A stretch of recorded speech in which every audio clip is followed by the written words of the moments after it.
What's going on? Marcus Woods here, Monologue Mondays. Thank you all for your patience and being here with us today again.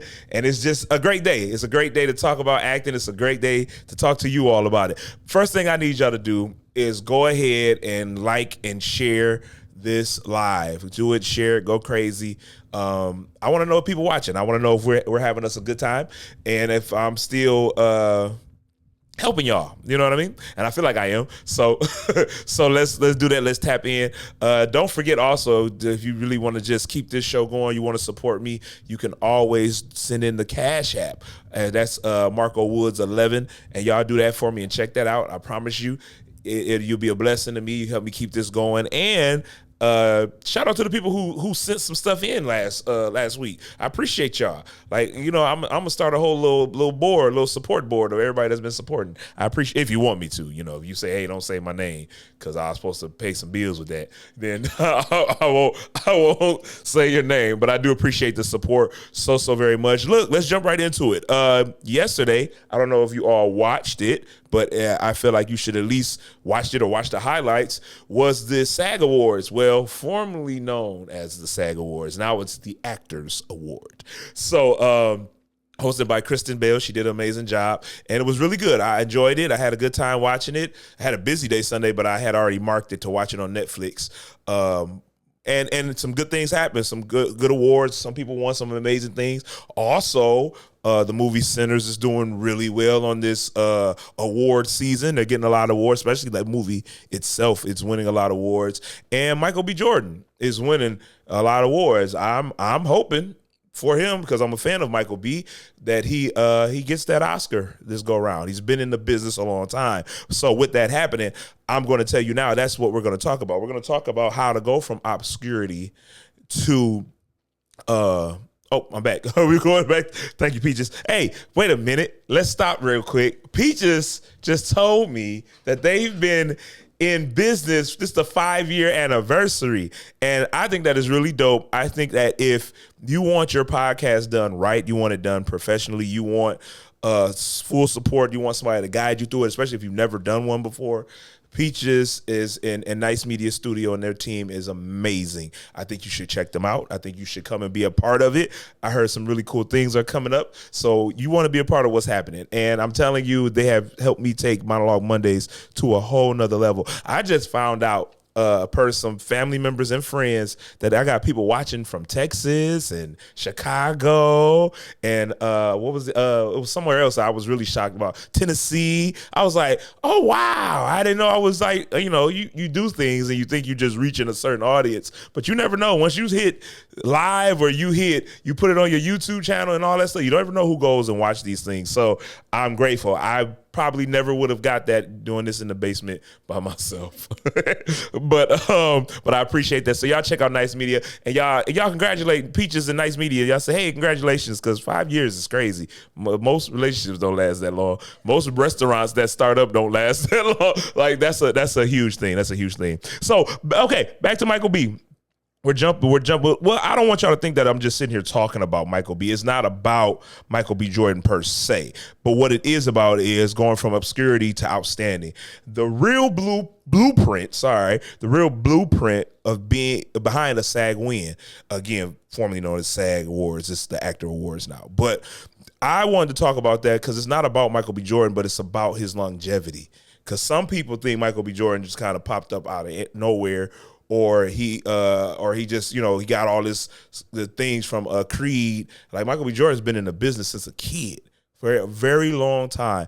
Matter of fact, I remember watching Michael B. Jordan before The Wire. Everybody always talk about The Wire, but before The Wire, there was the movie with I can't think. It was a baseball movie. It was like the Bad News Bears type of movie, and it was a remake, and Keanu Reeves played the coach, and Michael B. Jordan was one of the kids on the baseball teams because he was coaching these kids from the inner city, from the urban area, and he was this Caucasian coach coming in to help these kids win because they had never won a championship before playing baseball. Michael B. Jordan played in that movie as a child actor, so he's been around for a very, very long time. So Don't look at Michael B. Jordan and say, well, how do I do this or how do I get to that? You have to look at it from a different standpoint. I look at it like, well, most people watch award shows. They're like, oh, wow, an award show. Or even some actors like, I want to walk the red carpet. I want to be on that stage. People that are serious about acting, they don't look at it as, oh, he won an award. We look at it as, we're studying him.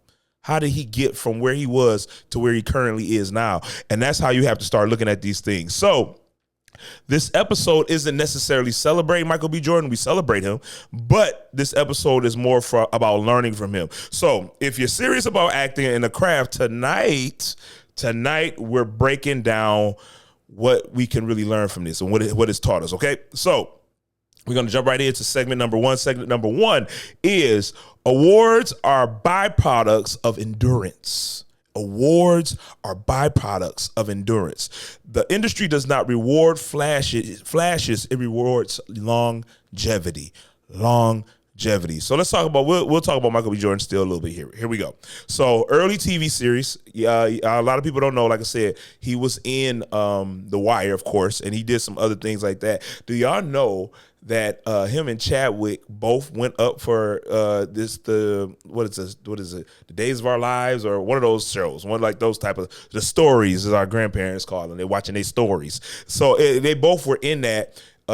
Chadwick turned it down because he didn't want to play another black gangster. He didn't want to do it. And Michael B. Jordan was the one who ended up getting the role. Did y'all know this?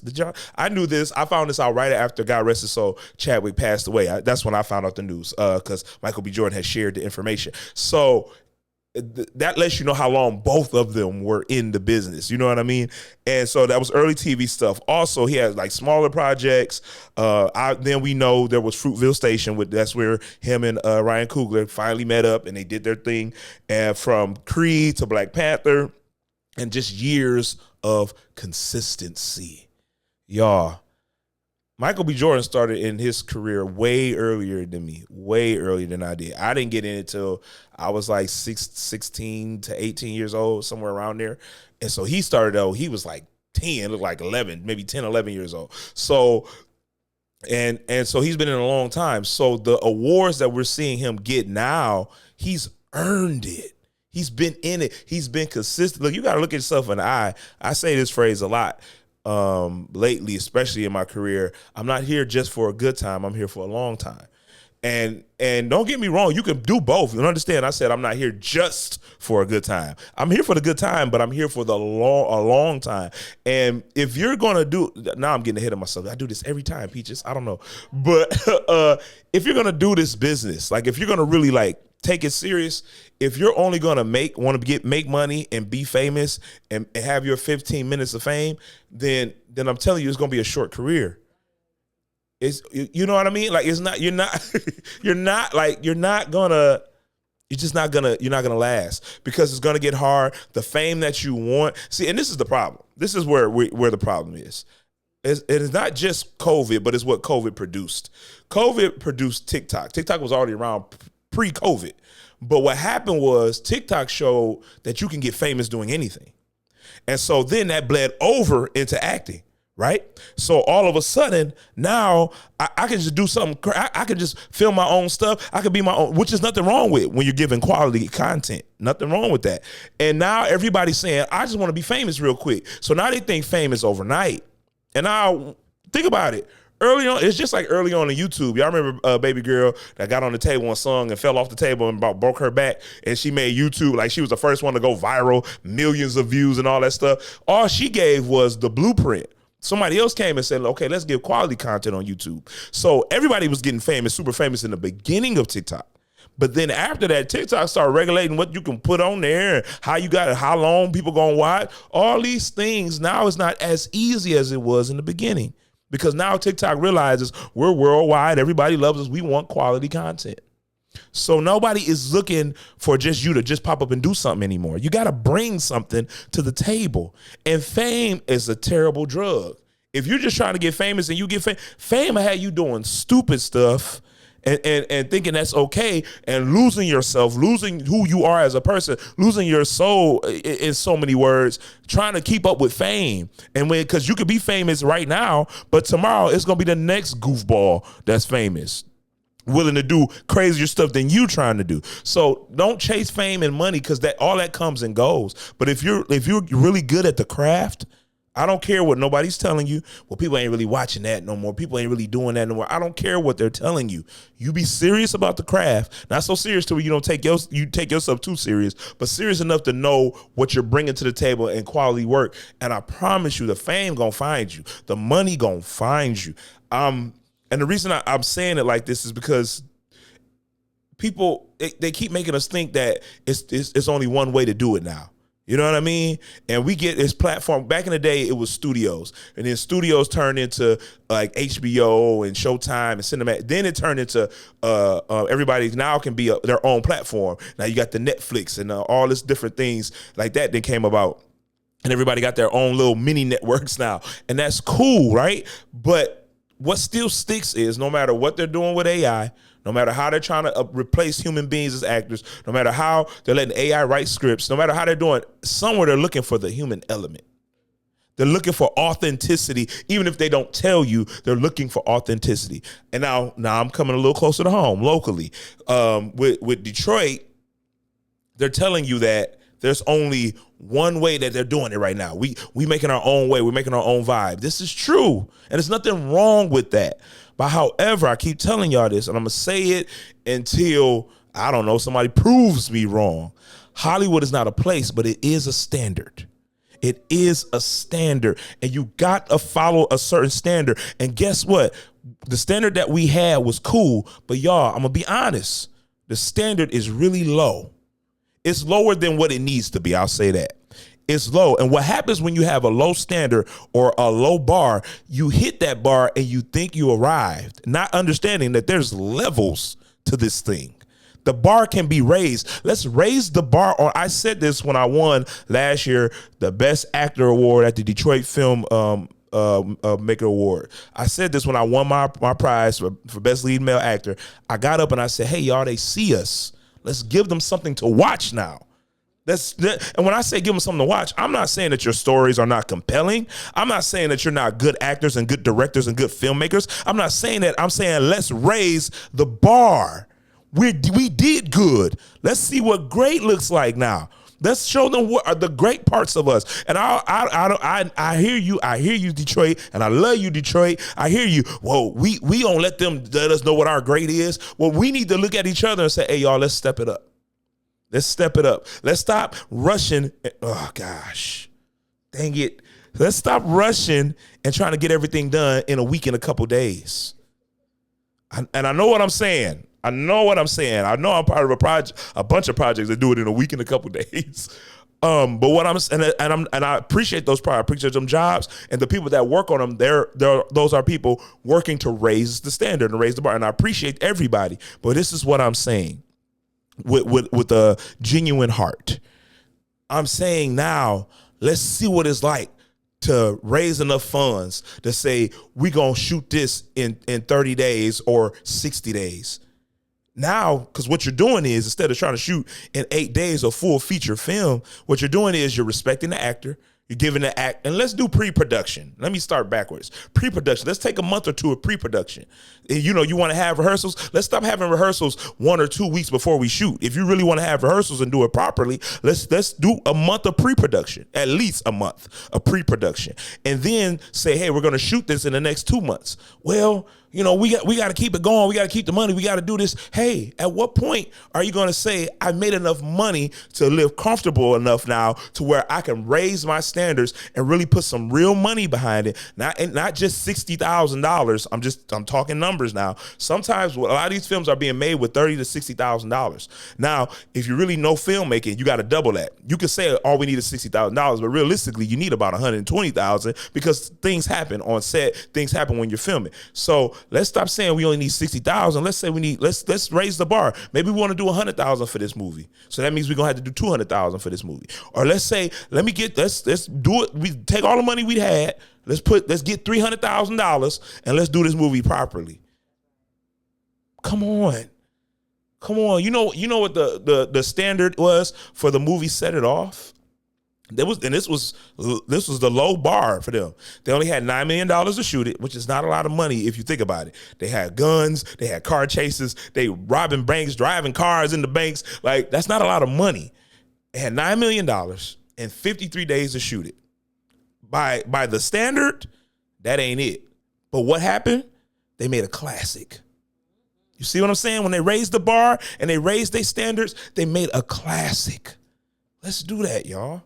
Let's do that. That's all I'm asking is let's raise the bar. That's nowhere on my notes. Let's raise standard. Let's keep going. Okay, because y'all going to think I'm fussing, and then y'all be like, who he think he is? I'm an actor that's very passionate about what I do and where I do it at and how I do it. Let's keep moving.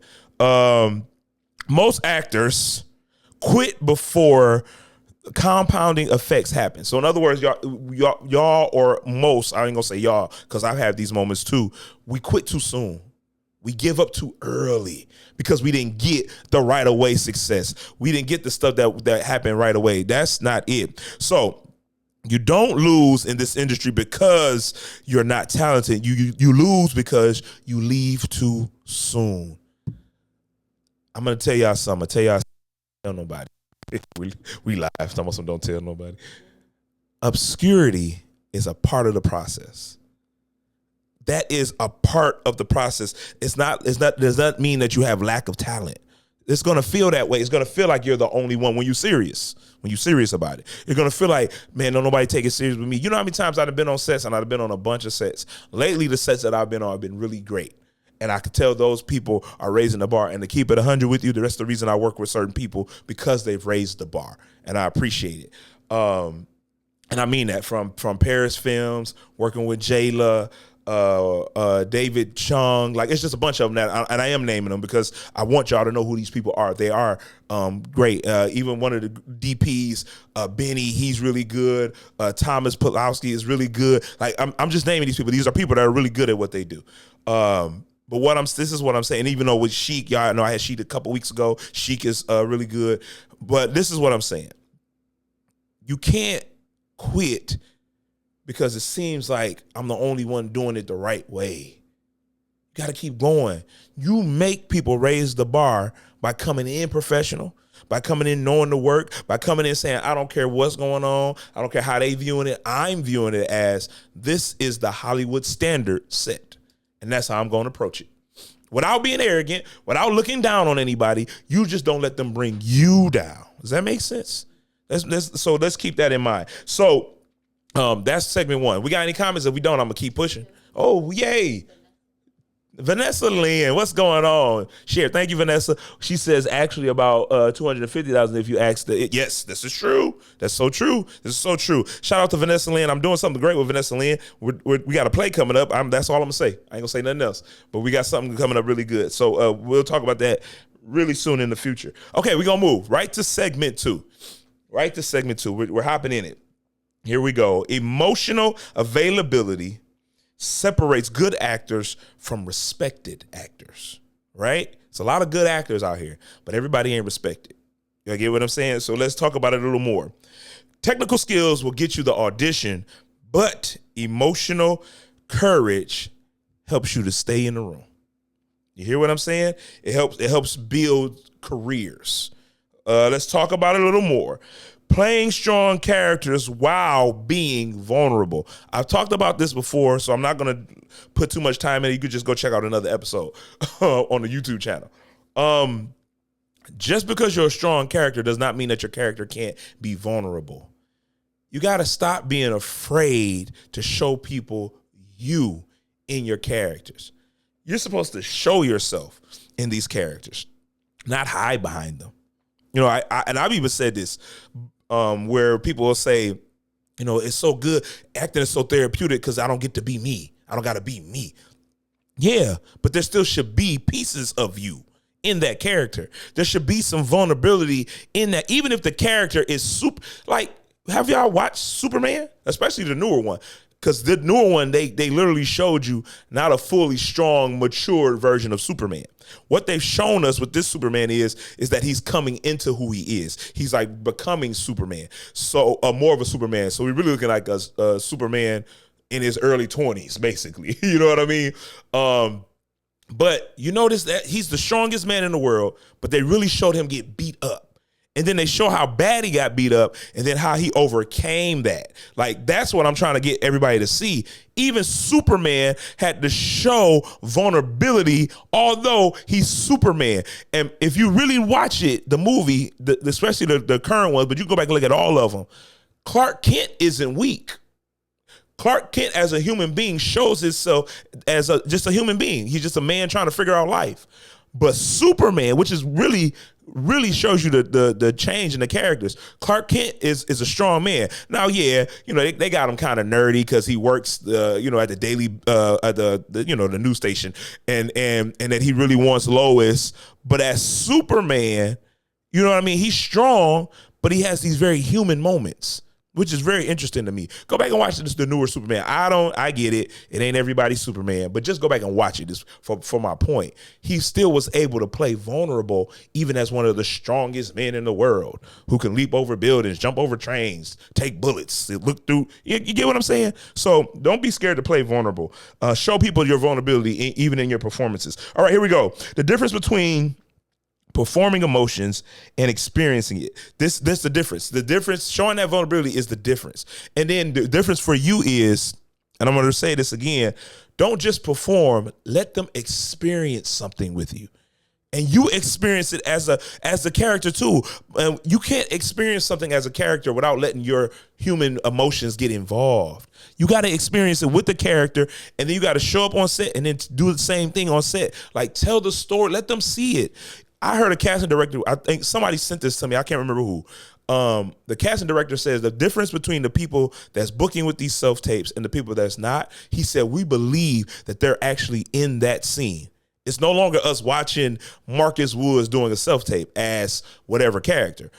It's us watching this character really be in a building that's on fire and he's trying to figure out how to save this baby. We really believe you're there. We really believe. And this was the key. And he said, and listening to the lines, but not knowing, we can look at the actor and tell that the actor seems like they don't know what they're going to say next, because that's human behavior. Come on, y'all. Let's step it up. We want to get to that point where we're getting awards, which is the byproduct now of what we do. We want to get to the awards, get the recognition, get the money, then the fame, all these things. Well, then we got to step our game up. Let's step our game up. Okay, give you no more. Why actors plateau. Here we go. We're going to talk about why actors plateau when they start protecting themselves emotionally. Oh, I'm about to get on here and cry. I'm about to do that. Or I hate this. I don't know what. If you ain't gonna cry for real, stop it. Oh, I can't stand a good old fake cry. It irritates my soul. If you ain't gonna just be in the moment and really cry, or really let us sit in that moment with you, look, just go on past it. Give us the best you got, but don't give us nothing fake. Like, you got to be okay with saying, I'm gonna show who I am through my work, though. You know why we love Leonardo da Vinci and their paintings? Because they put themselves in it. I'm just talking about a painting, right? You can look at a painting and from the greats and all these people, and you be like, man, I love this because it's really touching me. It's saying something too, because they put their experience in, they put their life in it. That's the same way we're supposed to do with acting. I don't care if it's a rom-com or a serious drama or a biopic. You got to put a little human element in it. All right, let's do this. Here we go. If you're always trying to look good in your scenes, you'll never look great. If you're always trying to look good in the scene, you'll never look great. It was Brittany Chanel who was on my show. She talked about this. She said the moment that she stopped trying to look good, that's when she started really acting. That's when she really started showcasing. If you're so worried about looking good, you'll never look great. I'm telling you, there's nothing wrong, because I see this a lot locally, and it's okay. It's a good business move, actually. People will be like, hey, I got a movie coming up. Shoot me your clothing brand, and I'll wear your clothes for the whole thing. Nothing wrong with that. But if the character don't call for you to wear a shirt that say, she want a big dog, not a little one, and you playing a doctor, you you get what I'm saying? Like, you don't need to rep that brand for that character, if that makes sense. You get what I'm saying? There's nothing wrong. If you want to rep somebody's brand, let it be towards what your character is wearing. But ain't nobody watching the show to watch what clothes you got on, who cuts your hair. If it calls for your hair to look messed up, if you're shooting a movie in the early 1800s as a slave, you ain't got no fade, my G. You ain't got no diamond earrings in. You know what I'm saying? You not, baby girl, you ain't got no weave in. You got that natural cuckabugs, and that kitchen is messed up in the back. Like, you get what I'm saying? Come on.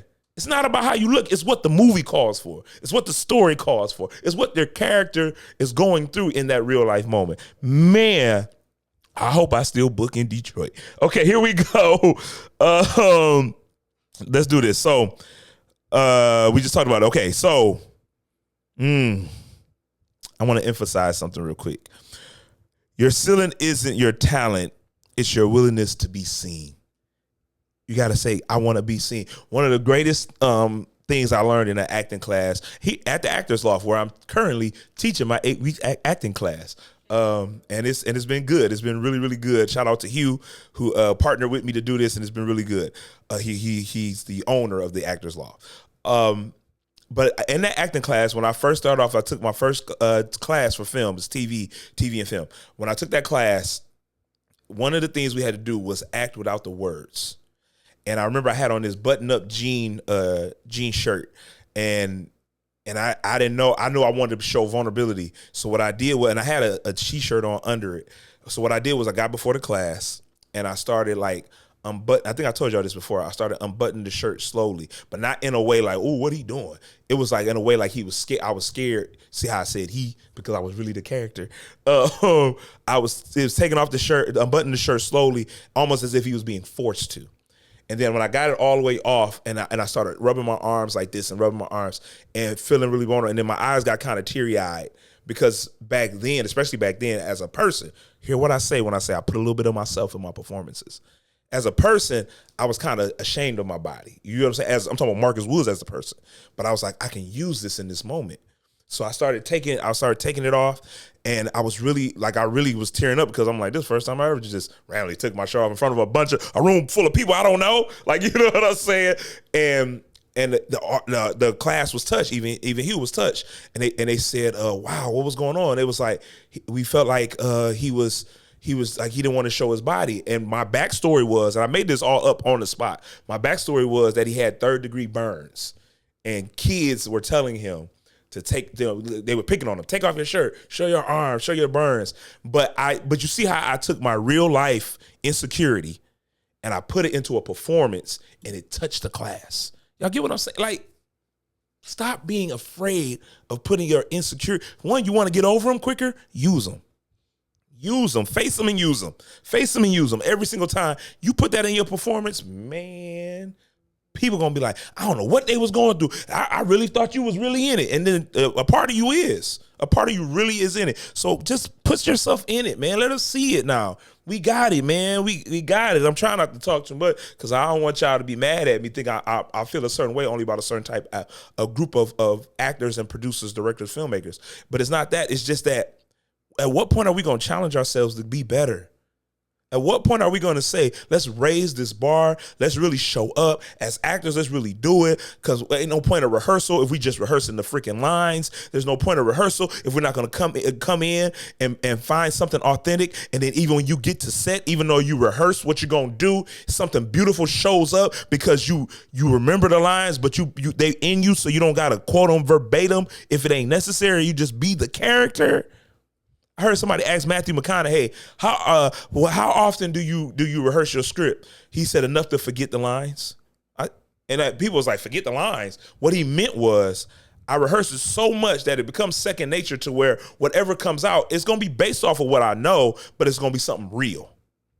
I'm not just showing up because I know certain things work together and it forms a scene. No, I'm coming in really as a blank canvas, but I'm also prepared. Come on, y'all. Come on, let's go. Okay, I gotta move. Let's move.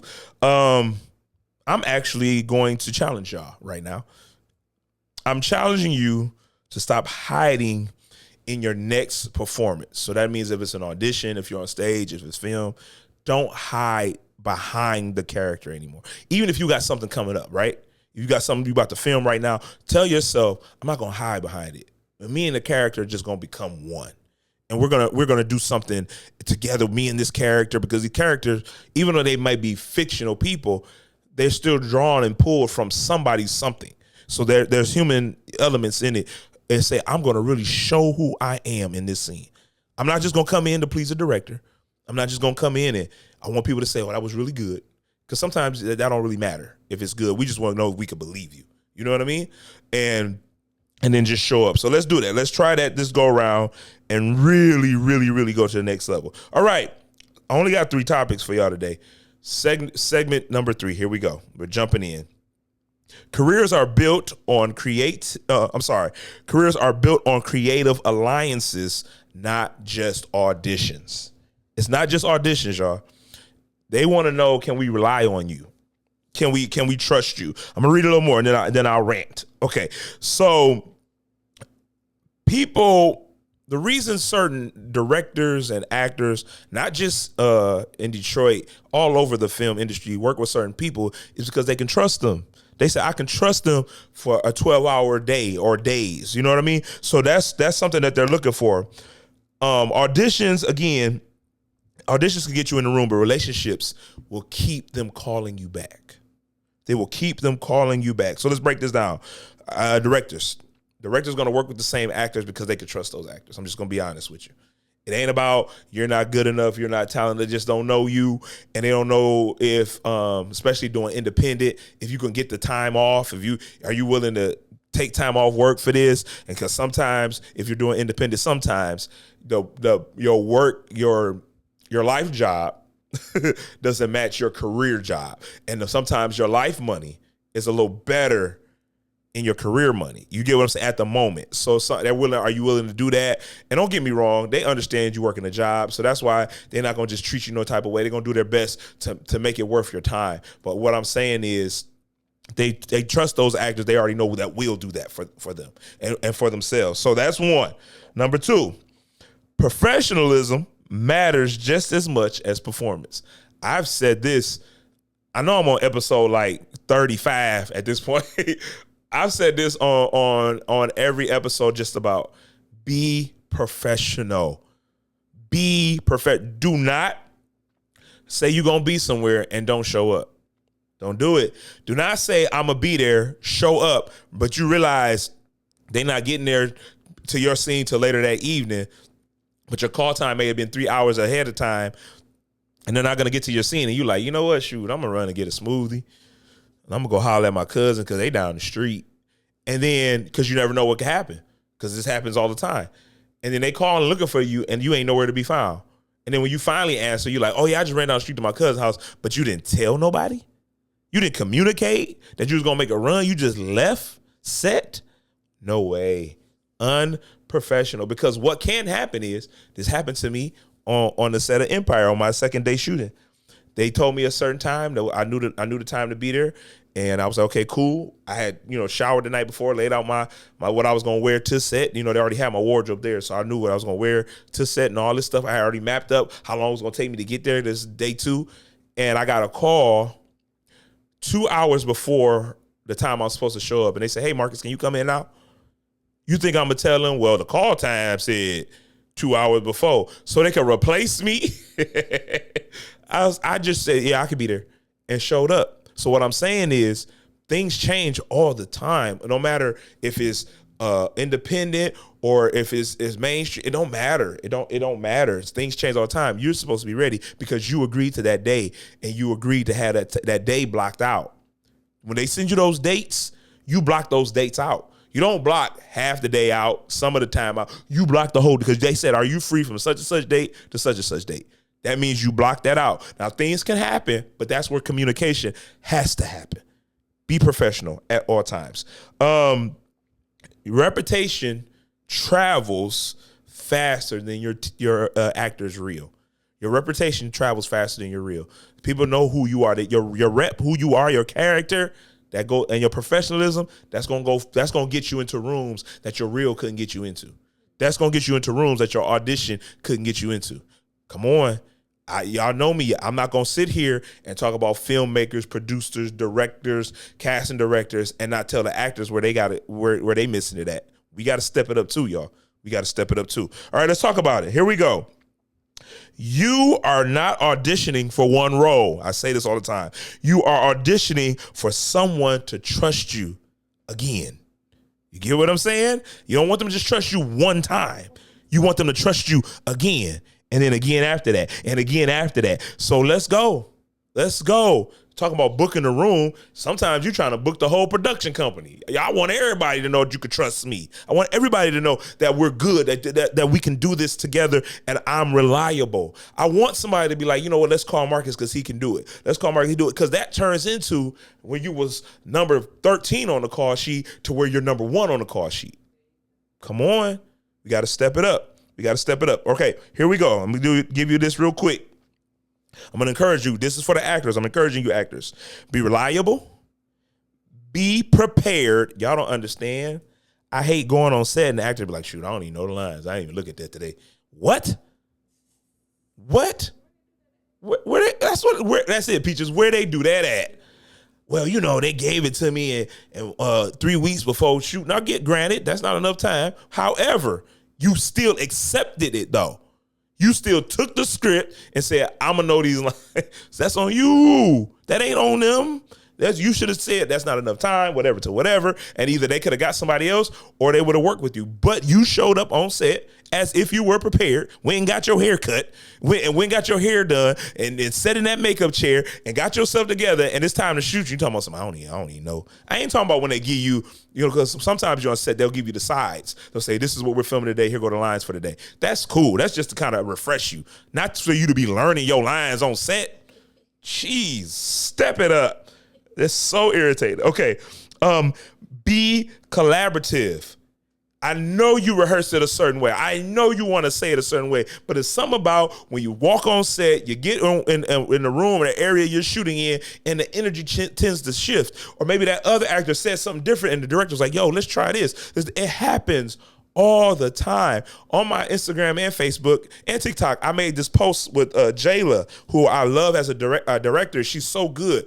Where we were sitting on set and we were just going back and forth with how we should say it, how we should do because she had a vision, I had a vision, and we met in the middle.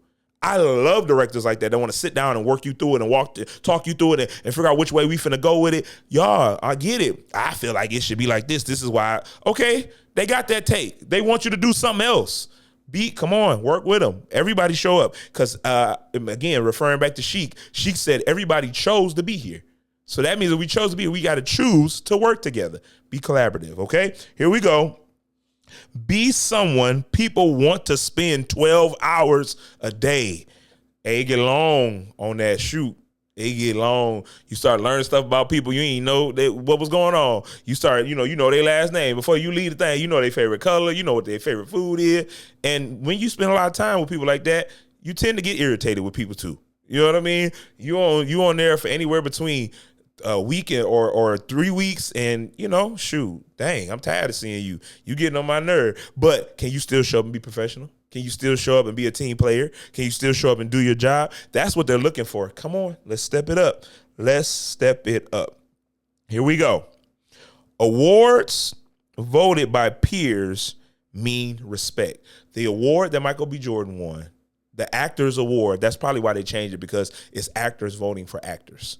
That's why they changed it from the SAG Awards to the Actors Award. His peers said, you the man this year, and you deserve this. You want the respect of your peers? Show up. Do everything that we just talked about. Be better than what you was on the last production, because you're only good as your last production. So if I was great here, I can't show up and be okay here. And I'm not just talking about performance-wise either. I'm talking about the way you showed up, the way you was professional, the way you spoke to everybody, the way you made the gaffer feel like they were the director, the way you made the guy who you made sound feel like they were the most important person in the room, and as well as making hair and makeup feel important. I make sure everybody feel important when it comes to me. I speak to everybody as if they my cousins, my first cousins, not no second cousin, third cousin. You know what I'm saying? I speak to everybody. I'm like, hey, what's going on? every time. And I'm going to be a professional. I'm not going to nuck. I'm not going to buck. If there's some discomfort or something happens, I will speak up, but I'll still even do that in a professional way. And that way people still want to work with me and choose me. As far as the actors go, respect each other, encourage each other, show up and do right by each other on set. You want your peers to say you're great? When I won the Detroit Film Award, I found out later that it wasn't just director, it was actors that were voting too. These were my peers. And they said, hey, you the man this year. You know what I'm saying? I respect that, and I roll with it because I got that. I don't care what nobody say. You want your peers to say, you don't think LeBron James playing basketball, even though LeBron James is right now, he's one of the greatest that's playing in the NBA right now. But you don't think he don't want Steph Curry to be like, LeBron, man, you great. Steph Curry, who's equally great in his own right, he's saying, LeBron, you great. You don't think he want that? You don't think LeBron know he the man on the Lakers, but he don't want his teammates to be like, hey, LeBron, you the man. You want your peers to see you. You do. So that's an actor-to-actor thing. So let's change it up. Let's switch it up. Let's support each other, but let's give each other more reasons to really support and challenge each other to be better. All right, here we go. I'm closing out with this. Here we go. Actors vote at the SAG Awards. That means your peers are saying, we respect your work, right? Not your followers, not your looks, and not your viral moment, but it's your craft. That's what we're looking at. That's what we're paying attention to. I don't care. Come on, y'all. I can go on the list of actors we think, I'm talking about the ones that we see, that we've been seeing on TV for years. There's some people that's on TV, they ain't that good looking, but they, man, when they get on set or when we watching them in that movie, we believe them. Don't care how they look. Don't care where they come from. They're so good at the craft. That's what draws you in. And when you see them, you're like, man, I respect them. I want to be like that. Or I want a career like that. Or I want to take acting to that level in my own way and in my career. So that's one. Here we go. I'm challenging y'all again. It's a lot of challenge. And I hope y'all taking it. No matter when, if you're watching it live or you're going to watch it later, I hope y'all taking this in. What are you doing today that your peers will respect 5 years later? What are you gonna do today? I want you to figure that out. I want you to look at your career differently now.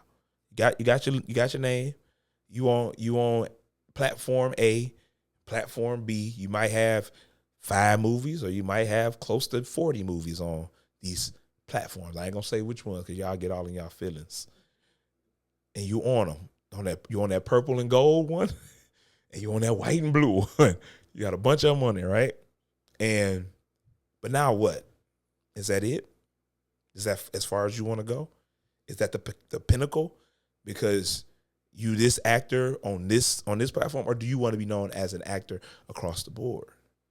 Can't get mad at people calling you, I'm just gonna go ahead and say it, calling you a Tubi actor. If, not because your projects land on Tubi, but if you fit what a Tubi actor is. A Tubi actor, the same person every time, playing the same movie every time, with the same outcome every time. I'm just talking about actors now. We can get into scripts and stories and all that and how it's shot, and we can get into that, but I'm just talking to the actors right now. Because sometimes the actor can't change how they shoot it, how they wrote it, but what you can do is show up in a certain way. So if you don't want to be called just a Tubi actor, then show up as a professional actor with high standards for yourself, and let other people see that and be like, oh, okay, he stepped it up. I'm gonna step my game up. He know a lot. He upped his value. She upped her value, and they know a lot about the business. Since we talked about LeBron James, I watched Iman Shumpert talk to Shannon Sharp, and he said LeBron is the Chat GPT of the NBA. And Shannon said, what do you mean by that? He said, LeBron knows everything about basketball, everything about the NBA, all the rules, the loopholes in the rules of the game, everything. He know how to play by the rules. He know how to get away with the rules. He knows everything. So LeBron ain't just great because he's a physical specimen. He's great because of his knowledge of the game and how to move as that physical specimen with the knowledge of the game. Come on. You're a good actor. You're a good actress. You look good. You look great. What else you got? How much of this do you know up here? And how do you apply it? Let's step it up now. Let me give you, just step it. That's my challenge to you, but I'm gonna keep going because I'm about to get out of here. Really, I promise you I am. The goal isn't just to go viral, to get paid, or to be famous. The goal is not even to book once. The goal is to become undeniable. Undeniable. Think about it like that. This is what I mean, and I have no more notes. This is what I mean by raise your standard. When you hit that bar of Mr. or Mrs. whatever that app it landed on, is that it? Is that okay with you? Or do you? I don't know no young basketball player. I'm just using this as an analogy that says, you know what? I want to be the street ball king. I want to be known as the playground prince or princess, because we got the WNBA now. Nobody says that. Most people say, man, I want to go to the NBA, but I want my house. Then you got spectacular people that say, I want to leave a legacy in the NBA. I want a championship more than once. Who do you want to be? Who do you want to be as an actor? How do you want to really change the game? Do you want good? Good is good. It's okay. Ain't nothing wrong with good. And good can even get better. But man, I got 24 hours like the next actor. I got opportunity like the next actor. I got life and air in my lungs like the next actor. Why can't I just see what great talking about? Let me see how it feels to be great at something. And what would that mean? I mean, I might have to take more classes. That means I might have to really break the script down. That means I might have to figure out who this character is and what this character wants. That means I got to show up reliable and professional every single day. And I'm going to leave y'all with this. The only way it's going to happen after you take every acting class, you do every audition, you book some, you don't book some, you get really excited, and then sometimes you get really disappointed. The only way it's going to work is if you believe in yourself. And not just believing in yourself, but believe that you deserve it. But that means you have to become the person that deserves that win in your career. That's it. That's my speech for today. I hope this is helping y'all. I hope because it's helping me. It's helping me become a better actor and everything like that. But please don't quit. This too. Okay, preachers, I'm leaving for real. This too, real quick. Stop getting upset when you're getting a bunch of auditions but not booking. Just last month, I auditioned 3 times for the same major network, 3 times on the same show, and I'm just like, you know what I'm saying? I want to book. Like, stop telling me to audition. I want to book. And then it just dawned on me. I said, a network want to see you 3 times, my guy. That don't mean you're not good. They saying you're good. I'm just trying to figure out where to place you. Come on, go to the audition. You're gonna get something. You're gonna book something. I'm still waiting. I went the 3rd time, literally the end of this last month, and I'm just like, all right, come on. You know what I'm saying? But the fact that I'm auditioning for that type of stuff is a win in itself too. I just want the bonus. The bonus is the booking it. The audition is the win. I'm telling you right now. But yeah, okay, that's it. That's been Monologue Mondays. I want you to Cash App, send it in, show the love, y'all. If I'm helping you and you believe in me like I believe in you, support me. Marco Woods 11. It's right down there. And I got some great things coming up that I'm going to share with y'all really soon. But I got to get out the way today. I appreciate y'all. Rewatch it, share it, subscribe to the YouTube Monologue Mondays with Marcus Woods. Check that out. And I'm getting out your way. So in the great words of Denzel Washington, I'll see you at work.